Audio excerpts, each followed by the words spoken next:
So this is coming out soon. The Tri-Foldable Samsung phone. Shout out to Anthony on Twitter for posting this, as always. Absolute legend. But here's the fun fact. It's not available at any carrier.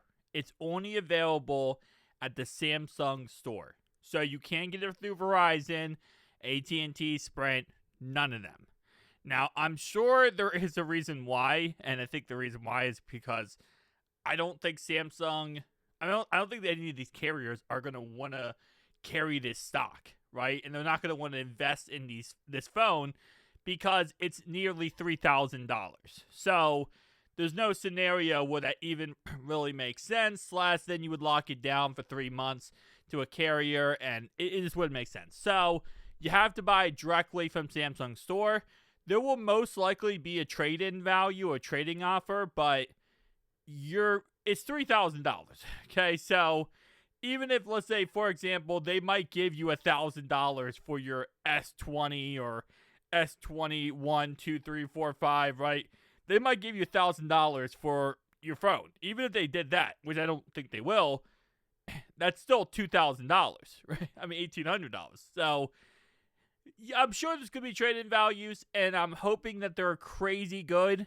But just keep in mind, first off, his 16 gigabytes, 512 gigabyte configuration. So there's only one configuration. There's no 1 terabyte. There's no, other crazy things. And for obvious reasons, they only going to release one price tag. I don't know how I feel about this, but I'm sure there's going to be some that do sell, right? There's going to be someone who gets it. And it is a cool looking phone. But it's a first gen product. Just always keep that in mind. Durability is not the greatest on this. App support is going to be really, really bad. And then you're also going to have the issues of, the phone like just glitching out and not breaking, but having really bad technical issues. So you got to just kind of temper your expectations. But here's the problem. It's $3,000. So it's hard to say, hey, you got to temper your expectations. You got to go into this realizing that this might just be like kind of like a fun toy to have, right? And not really be as excited that it's a foldable cell phone. Because again, like I said, media is not going to work on this. It's going to glitch out and have problems. You're not going to have app support. Most apps are going to be kind of just black screens on either side. It's going to be a clusterfluff of a device. But, again, that's kind of what you're getting into, right? That's kind of what you're going with when you're getting this device. Is you're getting a device that, hey, you know that it's not going to be 100%. It's going to have some issues, right? But at the same time, hopefully it, still a cool device to have. But, again, if you're thinking about buying this, right, it's $3,000. So, me saying this means nothing at the end of the day. Like, me saying, hey, by the way, you might not want to pick up this device because of A, B, C, D, E, F, G. If you're even thinking about picking up this device, you clearly have the money to spend. So, and you probably already figured out whether or not you're going to. This is not a device where it's like, oh, it's $500. And you're kind of on the fence. You're like, should I buy it? It's not that much. Like, this is a device where it's like me, what's it called? It's like talking about a 5090. A 5090 is like $3,700, $4,000 right now.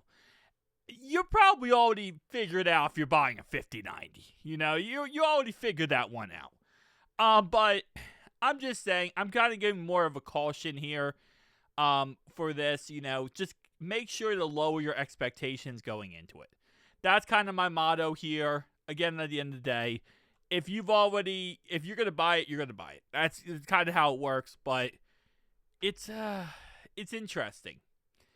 I do like the idea, such concept that's available, though. I do like that, because I know, again, there are people who will buy it, and there's people who want to buy it. And I like it when it's at least available for somebody to get. And that's what we're getting here. We're at least getting the availability and the option available, where if someone does have the money, they're going to buy it.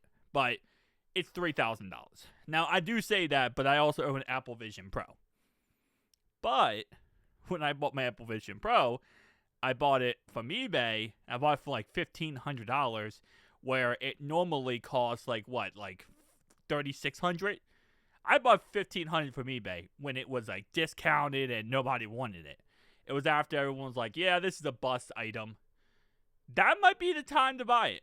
That might be the time to buy this. Okay, so if you think about buying it, it might be the perfect time. Is buy it on eBay when everyone is just like, yeah, this device sucks and nobody cares about it, and then pick it up for cheaper. But MSRP being $3,000, and I say $3,000 by the way, it is $2,899. But unless you live in a beautiful landscape somewhere in the middle of the universe, you're gonna have to pay taxes on this of $2,899. That's gonna get you as close to $3,000 as possible, depending on where you live. And then, yeah, so it's like, yes, it technically is less than $3,000, but after taxes and fees, you're gonna be charging yourself over $3,000, or as close as possible to $3,000. So, just rounding it out as $3,000, right? So, tell me down below your thoughts and opinions. I'll see you guys next one.